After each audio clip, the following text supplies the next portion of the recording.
My quilty besties, thanks you for being out in the quilting studio yet again. You're my favorite people, and this is my favorite place every day, coming out here and seeing what wonderful quilt I get to start. If you'd like to send a quilt over here to Brenda's Quilting Studio, there's information in the show notes on how to do that. Leave a comment, and I'll let you know how we can get that accomplished and get a quilt sent over here. I have years of experience. I have hundreds of designs we can choose from. I have dozens of colors of thread.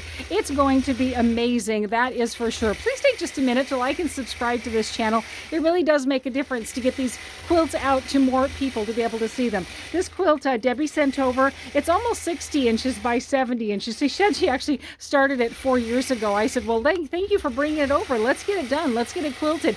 Let's get it bound where you can be gift giving it or using it or putting in your stash where you can have it ready to go when somebody needs a lovely gift. And it is lovely, that's for sure. She said this was a Quilt-Along, and you can see that every block is different. When I get done, I'll show you some pictures of it. Go to my Facebook page, same name as this right here, Brenda's Quilting Studio, and you'll see all the pictures of this quilt posted up right there. And you'll see that each of these blocks is totally different, and it'll be fun when I get up in the presentation wall to be able to see that. The design I'm putting on here, I just love it. It's so soft and flowy and feathery. Citrine, I'm doing it in my Plush Purple color of thread, which has just a tad of a violet to it, which is really nice because she does have these pieces that are a little bit more violet. Just lovely, lovely designs and colors that she has on here.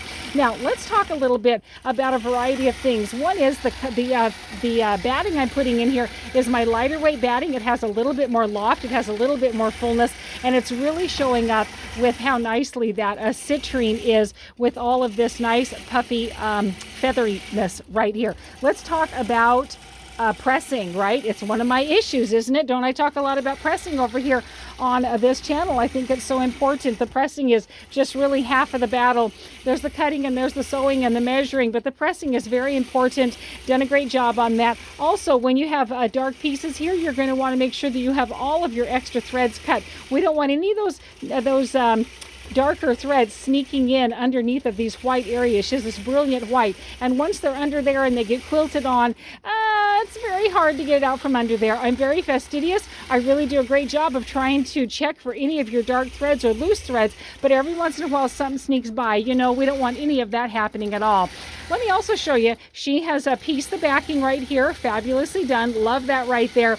And she's left the seam nice and wide, and she's pressed it open. But I will say sometimes when it gets transferred over from your house, when it gets shifted from the quilting rack, just a lot of things can happen if it's been folded for a bit. And so if it isn't laying perfectly straight, like it's having some issues right here, when I get down to this row, I am going to grab my distilled water and I will end up spraying that open and making sure that she is perfectly flat there. So that is something I'm definitely going to be fastidious about, is making sure that your press seam is open nicely and lays very well on your quilt. Questions, thoughts, put them down below. Let's have a conversation. I'd be happy to share anything I can in regards to quilting. Have a beautiful, happy, colorful day.